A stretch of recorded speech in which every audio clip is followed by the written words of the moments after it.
Hello po mga upo, ang harvest natin ngayon. Salamat sa ating Panginoon, may order tayo na 300 kilos. Ayan, nasa 300 na ito.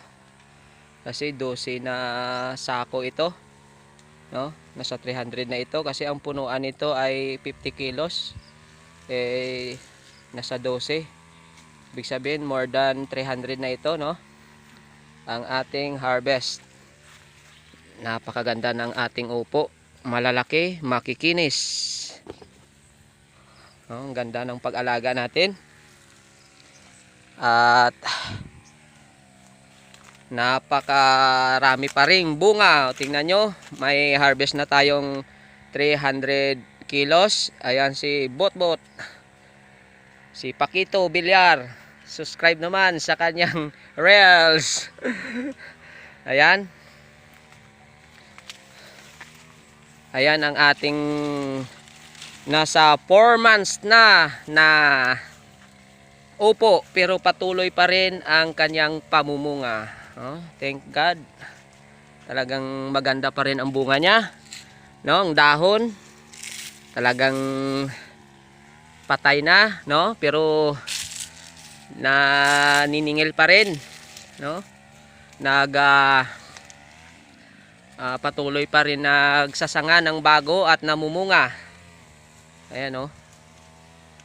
Ayan, dito wala masyadong bunga, pero doon, no? Ayun, no? May nasabit pa rin, 4 months na.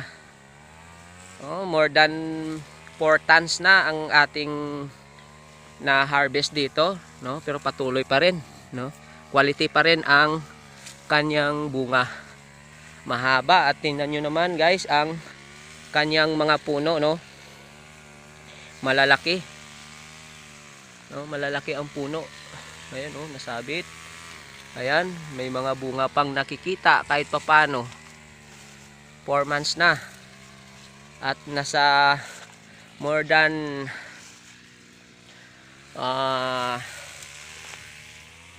ano lang ito, nasa 250 na puno. Pero may marami tayong na harvest. Ayan. Every 2 days talagang 300 kilos ang na-harvest, no? Ang lawak kasi ng pagitan natin, no? Row to row 1 meter. At ang kanyang ang tanim dito at sa doon sa kabila 4 meters. Ang tawag diyan. Talagang pag malawak pala ang ating tanim, no, nilalawakan natin, makagapang ng maayos, ay talagang mamumunga pa, no? Yung sanga niya ay talagang matutuloy ang bunga. At yan, talagang madamo. Yan doon si Boss Dundon, no, partner natin ay gagapas o grass cutter ng ating pananim kasi talagang masukal na.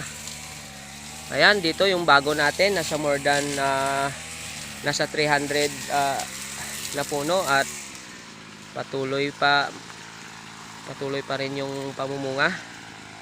Nasa 2 buwan na ito. Ayan, oh.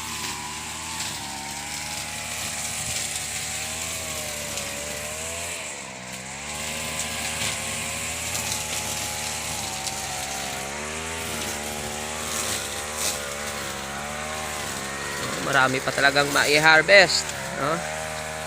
Bukas kukuha na naman tayo dito ng mga more than 200 kilos, no? Everyday na yata yung pamimitas siguro natin dito kasi talagang maraming malalaki na.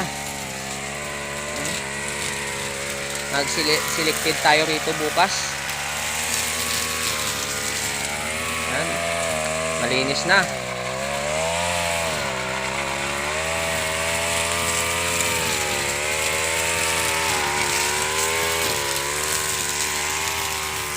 Ayan, dito tingnan natin.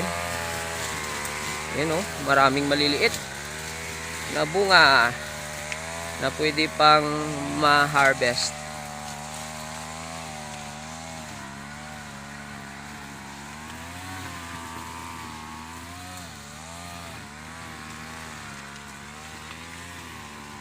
Lalaki na ito bukas. Ayan o.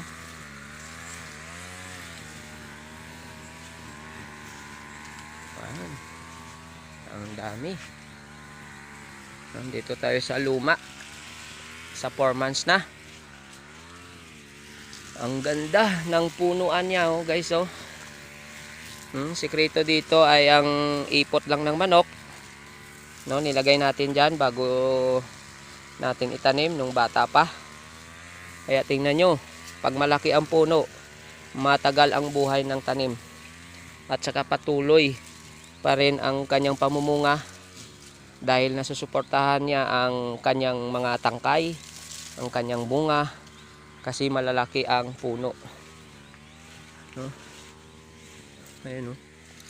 Ang lalaki ng puno natin. Ang puno ng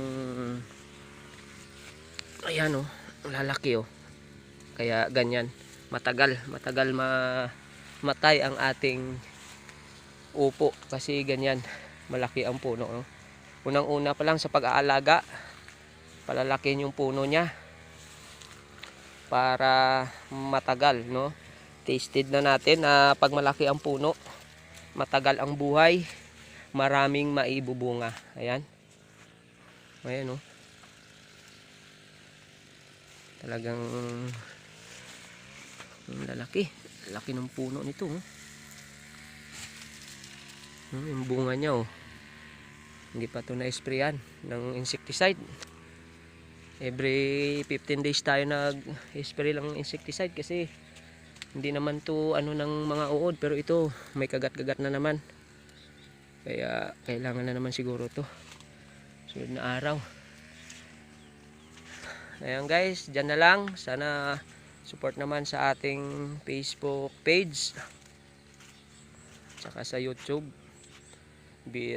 Busy lang tayo kaya hindi tayo nakakapag-upload sa YouTube. Ayan guys, thank you sa lahat. God bless all. Salamat. Ingatan nawa tayo ng ating Panginoong may kapal.